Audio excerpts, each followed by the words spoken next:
सदन में सुप्रिया हंगामा क्यों हो रहा है, आपकी मांग क्या है? क्योंकि संसद में सेंध का यह मुद्दा बहुत गंभीर है, हर कोई चाहता है इस पर बहस हो, इस साजिश की तह तक जाएं, लेकिन संसद नहीं चलेगी तो बहस कैसे होगी? सुप्रिया, चलो भाई देखो अब मैं क्या करता हूं। और ये कितना दोहरा मापदंड है कि आपने 15 सांसदों को निलंबित कर दिया जिसमें से 9 कांग्रेस के हैं, लेकिन भाजपा के जिस सांसद के चलते इन लोगों की एंट्री हुई, जिसने प्रवेश पास बनाया, प्रताप सिम्हा मैसूरू से भाजपा के सांसद, उनके खिलाफ कोई कार्रवाई नहीं हुई, उनसे कोई पूछताछ नहीं, उनका कोई निलंबन नहीं। उन्होंने तो राष्ट्रीय सुरक्षा पर सवाल खड़ा कर दिया, उनको तो निष्कासित करना चाहिए। यहां तो निलंबन भी नहीं हो रहा। बात तो सही है कि हाउस कमिटी ऑफ सिक्योरिटी का जो गठन है वो क्यों नहीं हुआ है? जो जॉइंट सेक्रेटरी संसद की सुरक्षा का उत्तरदायित्व एक जॉइंट सेक्रेटरी पर होता है, 3 महीने से वो पोजीशन खाली है। और अंतिम बात मैं ये करना चाहती हूं कि जब देश का संसद सुरक्षित नहीं है तो लोगों में कितनी व्यथित और कितनी चिंता फैल रही है, कोई ये अंदाजा लगा सकता है। और इसीलिए अंतिम बात यह है कि क्या देश के गृह मंत्री को आश्वासन, भरोसा नहीं दिलाना चाहिए एक वक्तव्य देकर? आप टीवी चैनल पर जाकर इसके बारे में बात करिएगा, लेकिन देश के सदन, देश के लोकतंत्र के मंदिर में एक सवाल का जवाब नहीं दीजिएगा, वहां से भागे भागे फिरिएगा। ये कौन सा लोकतंत्र है? क्योंकि लगातार निलंबन से लोकतंत्र नहीं चल सकता है। लगातार निलंबन करके सांसदों का 176% बढ़ावा हुआ है सांसदों के निलंबन में। मॉनसून सेशन में भी किया था, फिर कर दिया है। लेकिन जिस व्यक्ति के चलते ये सब लोग अंदर आए, उनके खिलाफ कोई कार्रवाई नहीं। ये क्या दोहरा मापदंड है और क्या हम संसद की सुरक्षा में लापरवाही बरत रहे हैं? ये पूछने वाले सवाल है और पूछे जाते रहेंगे इनके, लेकिन कोई सवाल का जवाब नहीं है। इसमें क्या गलत मैं कह रही हूं? शहजाद जवाब दीजिए। और सुप्रिया क्या गलत कह रही हैं शहजाद? संसद में सुरक्षा में सेंध का मसला गंभीर मामला होता है भाई, बहुत गंभीर मामला है। कैसे घुस गए ये लोग? जिसके पास से घुसे क्या उनसे पूछताछ नहीं होनी चाहिए? उल्टे उठाकर आप विपक्ष के सांसद जो ये सवाल उठा रहे हैं उनको सस्पेंड कर देते हैं।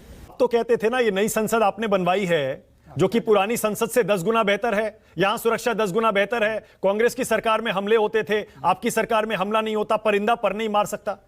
नई संसद में जो कि आधुनिक संसद है, इस सरकार ने बनवाई है, फ्यूचरिस्टिक है, उसमें यह सुरक्षा में सेंध कैसे लग गई? और इसकी नाकामी की जिम्मेदारी आपको क्यों नहीं लेनी चाहिए? जब इस नई संसद बनाने की जिम्मेदारी आप लेते हैं, इसका श्रेय लेते हैं, तो इसकी सिक्योरिटी में ये जो इतना बड़ा लैप्स हुआ है, इसकी जिम्मेदारी आप क्यों नहीं लेंगे? थोड़ी मर्यादा रखिए। देखिए ऐसा है, संसद के भवन का पीडब्ल्यूडी या कोई कंस्ट्रक्शन का काम और संसद की सिक्योरिटी जिसका पूरा देखरेख स्पीकर करते हैं, स्पीकर एडमिनिस्ट्रेटर भी होते हैं, स्पीकर चीफ गार्डियन और कस्टोडियन होते हैं पार्लियामेंट सिक्योरिटी के। इन दोनों चीजों को यदि आपको तुलना करनी है और मिलाना है, मतलब कि न्यूज 24 कल एक नई बिल्डिंग बनाता है, परंतु आपकी जो कंपनी है जो उसमें सिक्योरिटी प्रोवाइड करती है, अगर उससे कोई चूक हो जाती है तो क्या ये न्यूज 24 की नई बिल्डिंग का दोष है? संसद के इतना छोटा पहले कभी नहीं हुआ होगा। सरकार की कमियों की तरफ बोलने से पहले मैं एक बात ये कहना चाहता हूँ कि ये जिन्होंने किया, एक जो संसद के अंदर हंगामा किया, 2 पक्ष आ रहे हैं। आपने भी कई बार पूछा कि आतंकवादी हैं, एक तो ये कि अपराधी हैं, दूसरा पक्ष ये है कि आंदोलनकारी हैं। हाँ। अगर ये आंदोलनकारी हैं तो इन्होंने बहुत मूर्खतापूर्ण तरीके से आंदोलन किया है। ये अपने उस प्रदर्शन को आंदोलन का रूप नहीं दे पाए, ये उनकी कमी रही, उनकी समझदारी की कमी रही। अगर ये केवल लॉबी में खड़े होकर, दर्शक दीर्घा में खड़े होकर पर्चे फेंकते जैसे कि भगत सिंह ने फेंके थे, ये वहीं से अगर धुआं भी छोड़ देते और ये नारे लगाकर गिरफ्तारी दे देते तो लगता कि ये आंदोलनकारी हैं और फिर बहुत लोगों की सहानुभूति इनके साथ हो सकती थी। लेकिन इन्होंने जो कार्य किया वो बिल्कुल एक आतंकवादी गतिविधि की तरह किया। ये लॉबी से कूदे, ये कुर्सियों पर उछले, सांसदों की तरफ झपटे, तो उससे लगा कि ये कोई संसद को आतंकित करना चाहते हैं, संसद को डराना चाहते हैं। तो ये तो इनकी अपनी कमजोरी रही है, वरना आज देश में बहुत लोग इनके पक्ष में बोल रहे होते अगर इन्होंने शालीनता से और आंदोलन के रूप में ये आवाज अगर उठाई होती। सही पकड़े हैं। शुरू से लेकर अब तक, इस समय तक सरकार का रवैया बहुत ही गैर जिम्मेदाराना और बहुत ही असफलता भरा हुआ रहा है, कमजोरी भरा हुआ। सरकार ने अपनी कमजोरी जाहिर की है। पहली बात तो संसद के अंदर लोग उसमें स्मोक बम छिपा के लेके, उसमें बारूद का बम भी हो सकता था, वो पहुंच कैसे गए, सरकार की ये विफलता। दूसरी बात, बाद में पुलिस ने इतना गैर जिम्मेदारी भरा रवैया दिखाया कि वो जो स्मोक बम बाहर पड़े थे छूटे हुए, वो कानून की प्रॉपर्टी थी, उन्हें तुरंत इकट्ठे करके उनकी फॉरेंसिक जांच वगैरह होती है, वो इकट्ठे करने चाहिए। पुलिस का ध्यान ही नहीं था। उन्हें एंकर लेके आपस में झपट रहे हैं, आपने वीडियो देखी होगी, बच्चे खेल रहे हैं उनसे, इस देश में कोई कानून व्यवस्था नाम की चीज है, दिल्ली में पुलिस नाम की कोई चीज है या नहीं है, ये गृह मंत्री से जवाब नहीं मांगा जाना चाहिए? क्या बात है सर, क्या बात है सर। सब लोग गलत बोल रहे हैं। दिल्ली पुलिस ने यूएपीए का केस दर्ज किया है। दिल्ली पुलिस इस देश के गृह मंत्री को रिपोर्ट करती है, गृह मंत्री अमित शाह है। तो अगर यूएपीए जैसा केस रजिस्टर हुआ है इस सरकार के अधीन पुलिस के द्वारा, तो क्या यह संगीन मामला है या नहीं है? हम क्या कह रहे हैं, भूल जाइए।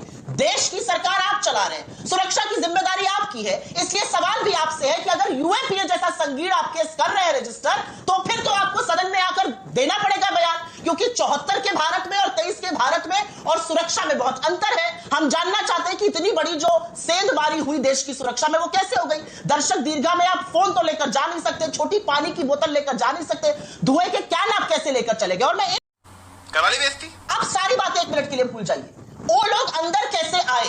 वो लोग अंदर प्रवेश पास के द्वारा आए। प्रवेश पास किसने बनाया? भाजपा के सांसद प्रताप सिन्हा ने।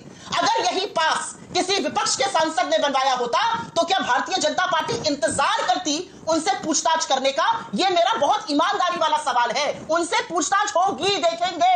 अरे भाई, निलंबन हो गया तो पूछताछ भी कर लीजिए। दोहरे मापदंड से ना ये देश चल सकता है, ना देश का सदन चल सकता है। और यहां पर एक बड़ा सफेद सपाट झूठ भी बोला गया, उसका भी पर्दाफाश कर दूं। पार्लियामेंट की सिक्योरिटी के इंचार्ज एडिशनल सेक्रेटरी होते हैं और उन्हीं के अधीन आईटीबीपी, उन्हीं के अधीन सीआरपीएफ, उन्हीं के अधीन जो दिल्ली पुलिस पेरिफेरी पर होती है, वो सब इन सेक्रेटरी महोदय को रिपोर्ट करते हैं। Speaker of Lok Sabha is the custodian of the rules of the house, not of the security. तो भ्रमित मत करिए। यहां पर एक बेहद गंभीर मामला हुआ है। ईश्वर का यह वरदान है कि कोई अनहोनी नहीं हुई, लेकिन जिस तरह से इंट्रूजन हुआ, कोई भी अनहोनी हो सकती थी। उसका दारोमदार किस पर है? सिक्योरिटी की इतनी बड़ी ब्रीच कैसे हुई? 7-7 लोगों का निलंबन कर दिया गया सिक्योरिटी टीम से, लेकिन जिस व्यक्ति ने अंदर घुसाया उससे सवाल नहीं पूछा जाएगा। देश के गृह मंत्री बयान नहीं देंगे। यह एक नई प्रथा है, सवाल पूछोगे तो बाहर कर दिए जाओगे। ये भगवान क्या जुल्म है। प्लास्टिक का भी बॉम्ब बनता है। अगर वो जूते में बम ले गए होते तो हमारा जो करंट सिक्योरिटी अपरेटस है वो उसको पकड़ नहीं पाता। ऐसी सिक्योरिटी है हमारी। और इसीलिए मानक जी प्राइमा फेसाई सिक्योरिटी चूक को एक्सेप्ट करते हुए स्पीकर साहब ने कहा है कि आगे इसमें क्या सुधार करना है, इस विषय को भी वो कमेटी देखेगी। अरे तो जो सांसद, देखिए शहजाद, मैं तो आज उन सांसदों की तरफ से भी बोलना चाहता हूं जो संसद में रोज आते हैं। शहजाद, उन सांसदों के बारे में सोचिए, उन पर क्या गुजरी होगी। वो जब मुद्दा उठा रहे हैं बेचारे, आप उनको सस्पेंड कर देते हैं। हमारे यहाँ ऐसा ही होता है। 2 बिंदु स्पष्ट किए। पहली बात तो ऐसी घटनाएं तो पहले भी होती रही है, इसका मतलब हो गई तो कोई बात नहीं है, आगे भी होती रहेंगी। हमें इसकी कोई चिंता नहीं करनी चाहिए, इसमें कोई सवाल नहीं पूछने चाहिए, क्योंकि 2-4 घटनाएं पहले भी हो चुकी हैं। यह बहुत ही गैर जिम्मेदारी भरा रवैया है किसी भी सरकार का और सरकार के पक्ष का। सरकार के प्रवक्ता का यह कहना बहुत ही शर्मनाक है कि तब भी हुई थी घटना, तब भी हुई थी। दूसरी उन्होंने बात ये कोशिश की पूरे अपने वक्तव्य में कि इनके तार कांग्रेस से जुड़े हुए हैं, क्योंकि और बीजेपी के सांसद ने पास बना के दिया, बीजेपी से तार ना जुड़ जाए इसके। मतलब इस